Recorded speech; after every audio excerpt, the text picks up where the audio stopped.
Remember when Eisav tried to convince his father how frum he was? Well, maybe he was just showing his father how ignorant he was. Unless, of course, there's more to the story. Commenting on the pasuk, that the boys grew up, and Eisav became a man of the field, a hunter. Rashi quotes the part that he was a hunter, and explains that it doesn't just mean hunting, but it also means that he meant to hunt and to fool his father using his mouth. By asking him this, Father, how does one take meiser from salt and from straw? Giving his father the impression that he was very pedantic about mitzvahs. So why salt and straw? The Mefarshim explain the fact that Eisav specifically asked about salt and straw is because these are items that are excused from meiser, even derabbanan. And therefore, Eisav wanted to give the impression about how scrupulous he is about mitzvahs, that he even wants to give meiser for something that does not require meiser. The only thing is, it's a bit odd. Let's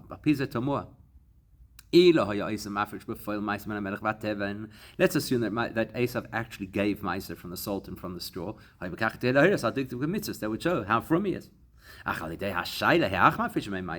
But all the Torah tells us, or at least Rashi tells us, is that he asked the question, how do you take meiser? It doesn't show that he actually did it. Surely that's not going to fool Yitzchak. To the contrary, that actually should be a question that exposes him for being an ignoramus, who does not know the basic halachas of meiser, that you don't give meiser on these products. Yes, I came beyond that. Eisav grew up from the youngest age in Yitzchak's home. That's where he was educated. So if Eisav genuinely wanted to be careful about mitzvahs, as he wanted to give that impression, surely he would have paid attention to how Yitzchak does the mitzvahs. And then, and surely he would have discerned that Yitzchak does not give meiser from the salt or from the straw. So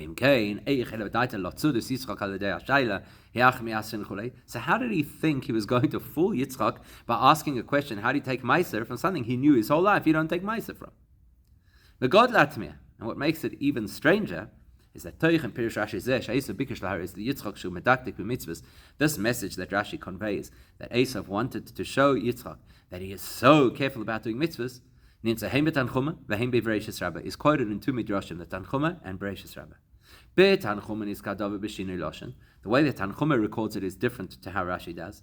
Sheshol Eisav es Yitzchak Mahu Shetehei Chayeves B'Meiser. There, the Midrash says that he asked the question, are they things that require meiser? In other words, he's not asking, how do you take meiser? He's asking, b'chlal, do they need meiser at all? So the one that's closer to Rashi is Avo b'Bereshis Rabbah ne'emar adava b'doima l'shem Rashi b'firoshai. It's the Medrash Bereshis Rabbah that is closer to what Rashi is saying, except it's not the same as Rashi says. There it says, heich metaknin milcha, how do you fix or make ready for use salt? Heich metaknin tivlan, the same with straw. The fact that he's asking, how do you take meiser, as the Bereshis Rabbi indicates, illustrates that he didn't think there was a question whether you have to take meiser, as the Tanchuma wanted to say. His question was only, what's the mechanism that you use? Now, in that case, it makes Rashi's comments a little unusual. Rashi had two choices. He could have based himself on the Medrash Tanchuma, asking, is there even such a thing as meiser for salt and straw? Instead, he chooses Bereshis Rabbah, which seems to highlight that Eisav is ignorant. Because he believes that you actually have to give meiser on salt and on straw. And as we said, this also highlights the fact that he never paid attention to the fact that Yitzchak doesn't give meiser from these products, and now suddenly he thinks that he should. And then there's a broader question, which is actually quite an obvious question. How does anybody ever have a question, how do you take meiser?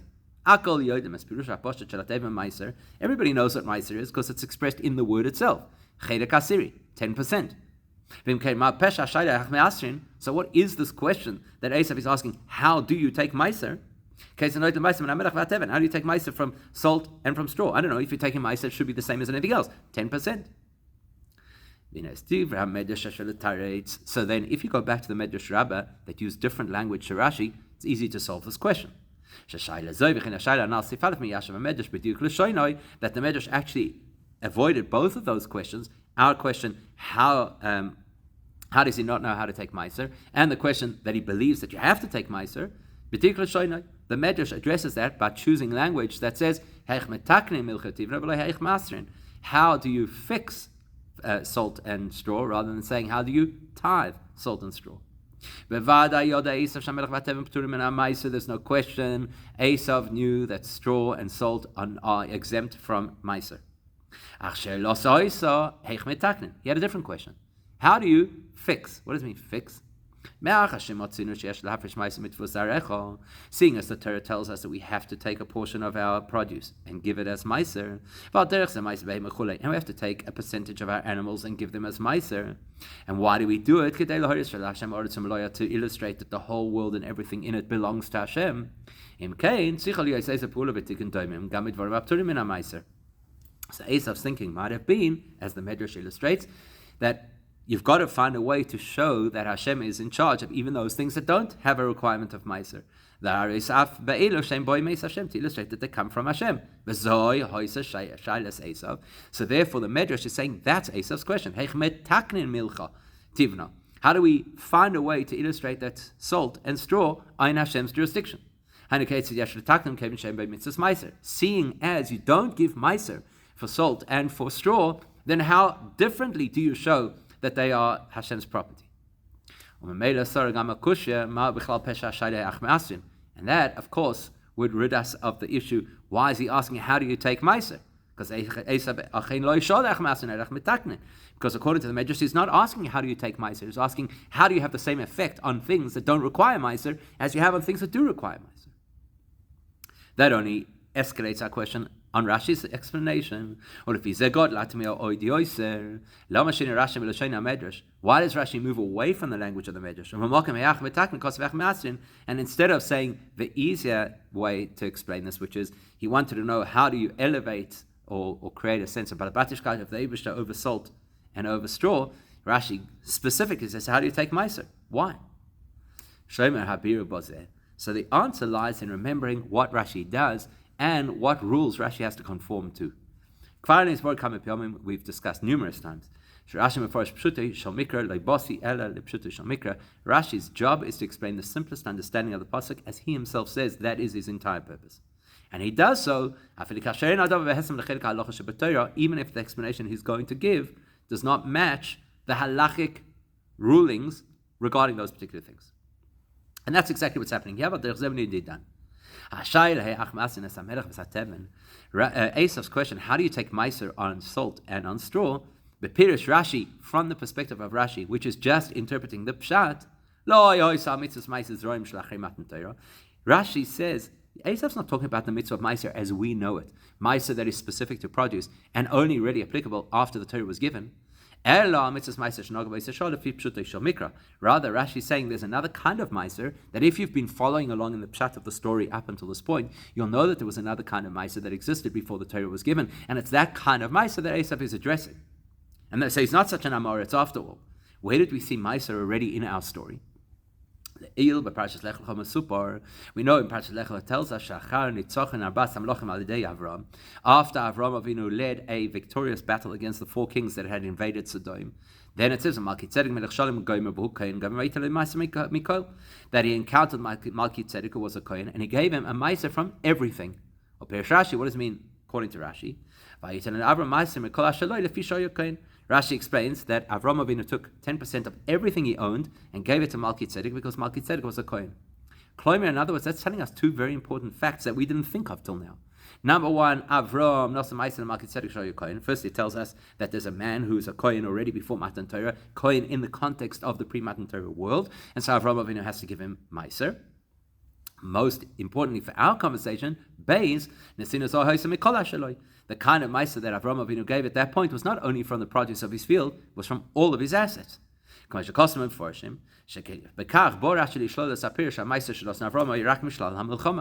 commentaries on Rashi want to say that Rashi is illustrating it's not only that from the spoils of war he gave 10% to Melchizedek, because we know he didn't take spoils of war, right?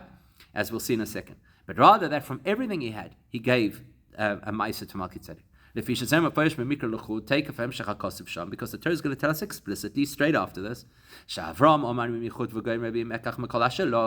Avinu said to the king of Sodom, I don't even want a shoelace from you. Meaning he didn't take any spoils of war, not even the tiniest iota. Rather, the kind of Meiser that he gave was from everything he owned.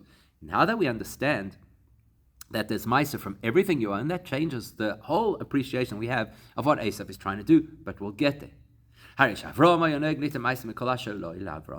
tells us that Avram Avinu had a minhag that he gave Meiser from everything he owned, Mikol Nechasav, all of his assets, which are described already in the Torah, that they include livestock and servants and gold and silver. And seeing as the Torah attests to the fact that Avram Avinu passes on his legacy and his value system to his children, that they should behave as he does, that tells us clearly that Yitzchak must have done the same. That Yitzchak not only gave a meiser from his produce, even though Rashi is going to point that out later, that Yitzchak did give Meiser from his produce, but it's not only his produce, and a Meiser Mikola Shaloi, but Meiser from everything that he has. You can take it one step further,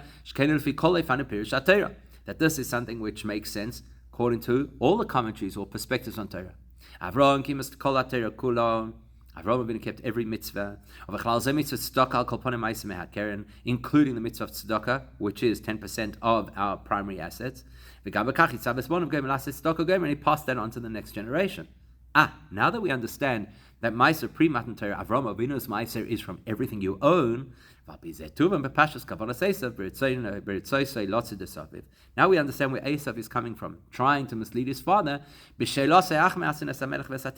asking, how do you take Meiser from salt and from straw? In our version of Meiser, post-Matan Torah, there's no such concept as Meiser from straw and from salt. But in the pre-Matan Torah reality, there is a possibility.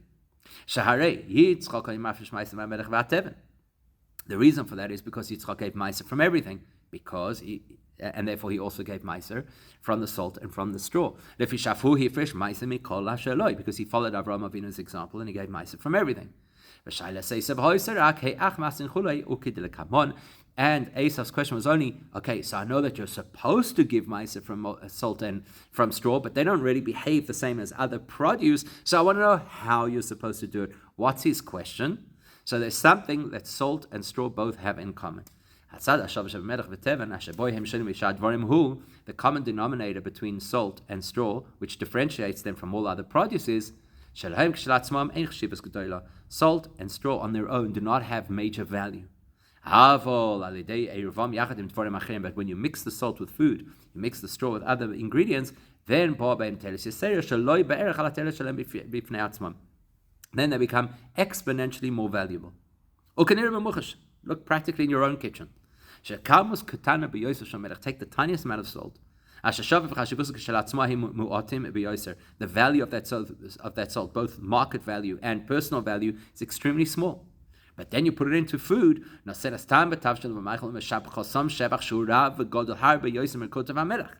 that salt into a dish.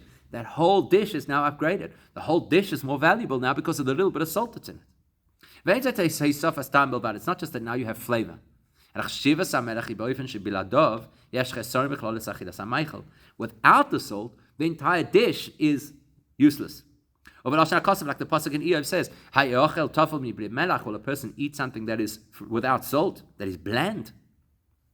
So salt has little value. Mix it into something else, everything has increased value. Straw is similar. Straw on its own, which could be used as animal fodder or as to start a fire, kindling for a fire. It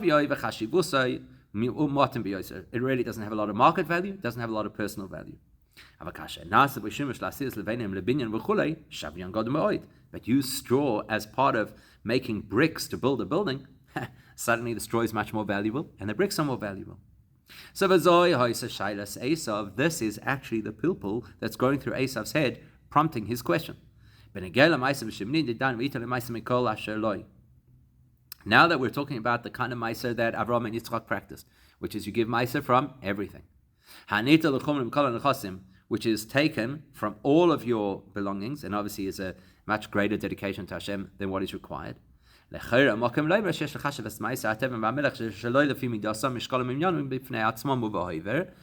now you have a question, because it's very likely that you should not consider taking the meiser from the volume or the quantity of straw or of salt that you have. Like, for example, when you're taking the tithe of animals, you count 10 animals, the 10th one goes off to meiser. There's logic to say I should only calculate the quantum from which I'm taking the 10% based on the ultimate effect, the ultimate value of the salt in the food or the straw in the bricks. And that's why Eisav has this question. How do you calculate the value of salt or of straw? Do you calculate them as is? Or do you work out what they'd be worth in a meal or in a brick, which obviously is going to escalate the value, and then your meiser has to be much more. And that's why Rashi says that Eisav wanted Yitzchak to believe that he's very precise around mitzvahs. Because what he wants to illustrate is that he's doing this not lifnim mishuras hadin or mahader b'mitzvahs, but diktuk. He's trying to make the correct calculation to work out how the mitzvah should be done, and that would impress, at least Eisav hoped, that would impress Yitzchak. Whereas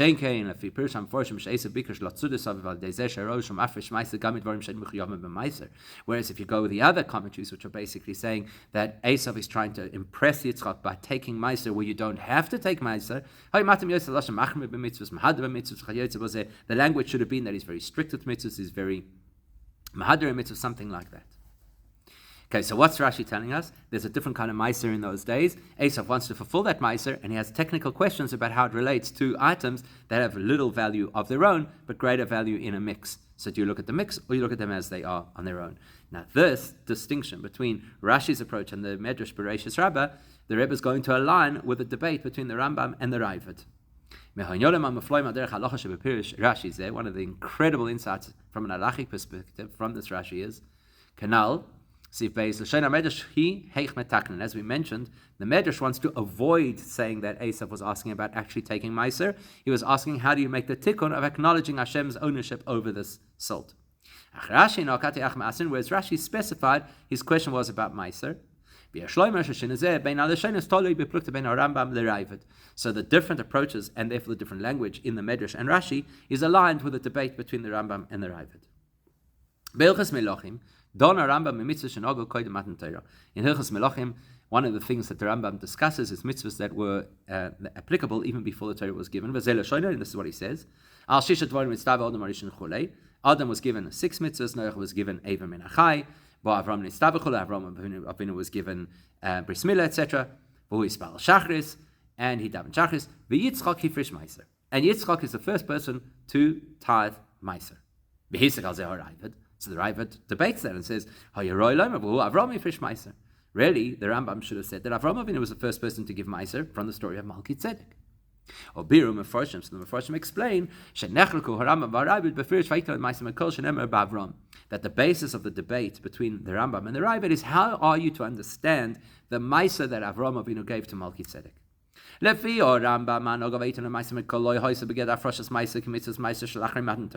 Rambam says what Avraham Avinu did with Malki Tzedek is a different category of meiser that has no bearing on the meiser we experience now after Matan Torah. Why not? Because meiser today has to do with produce that grows out of the field, and Avraham Avinu gave meiser from all his assets. And the Rambam is coming from the perspective that Avraham Avinu was giving Meiser from the spoils of war. So different to Rashi, said there's no spoils of war. He's saying it's from the spoils of war. As the Rogatchover explains, that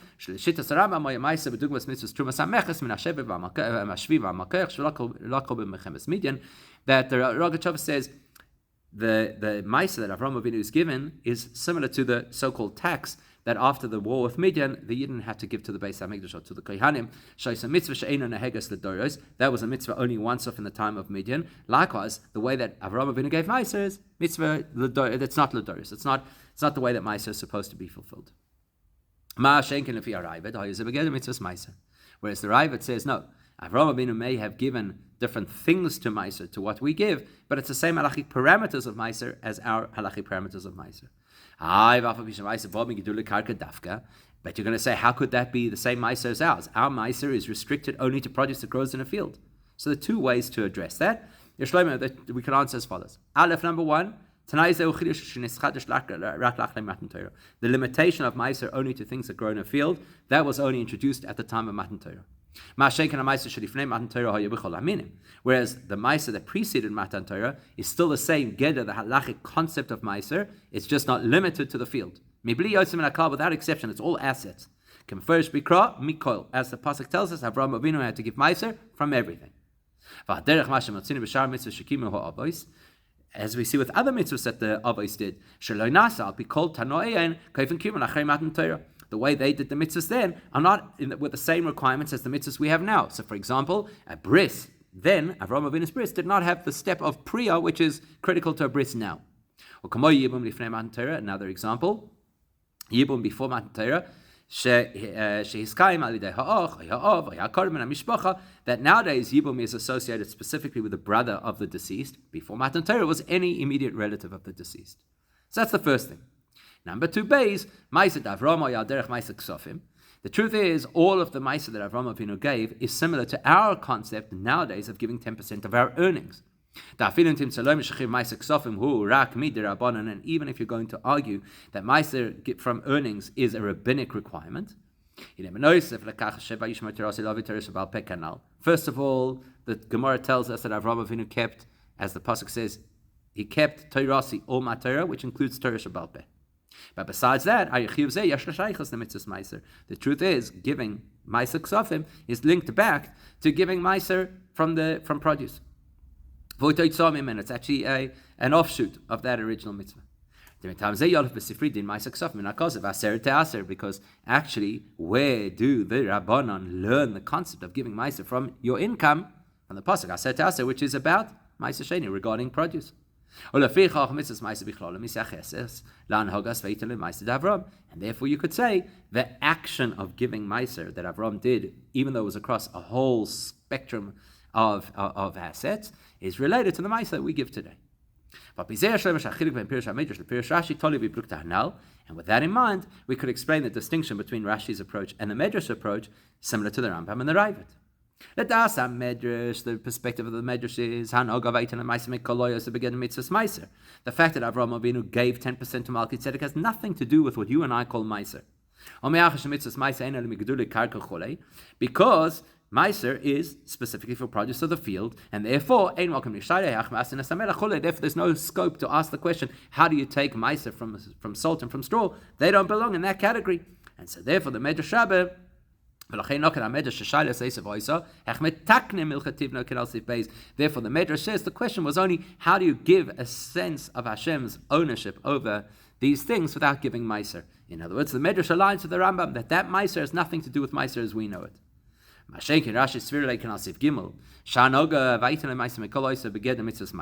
Rashi, on the other hand, believes that when Avraham Avinu gave 10% to Malki Tzedek, that is in the same halachic context of Meiser as we fulfill it today. And because that Meiser extended to everything that he owned, then it's a valid question to say, so how does this mitzvah of Meiser apply to salt and to straw? In other words, Rashi aligns with the Ravid. And then the deeper spiritual message within this is as follows. The truth is, this still doesn't seem absolutely clear. Out of all of the things that Eisav could have asked about, why did he specifically choose salt and straw? Surely there are other things that have the same halachic question. For example, water. Right? It's not gedule karka. Maybe you have to give ma'aser from your water. And there are other things that when you mix them with other items, again, water perhaps doesn't have the same value, but mix it into either example, by the way, the cooking example or the making bricks example. Maybe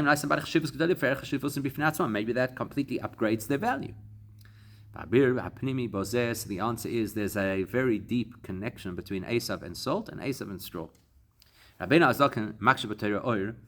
The Alter Rebbe asks in Torah, it's a very well-known mimer. It's pretty evident from the reaction that Yitzchak has to Yaakov, and Rashi points this out as well. Eisav doesn't use the Eibishter's name. If that's the case, how is it feasible that Eisav should fool Yitzchak because he asked these weird halachic questions? He doesn't even speak about the Eibishter. Or Meishiv. And so the Alter Rebbe explains in a lot of detail that Eisav, as we know him here on earth as a human, and that's the, so to speak, the inner reality of Eisav as he is on earth. There's no connection to the Eibishter. He doesn't speak about the Eibishter.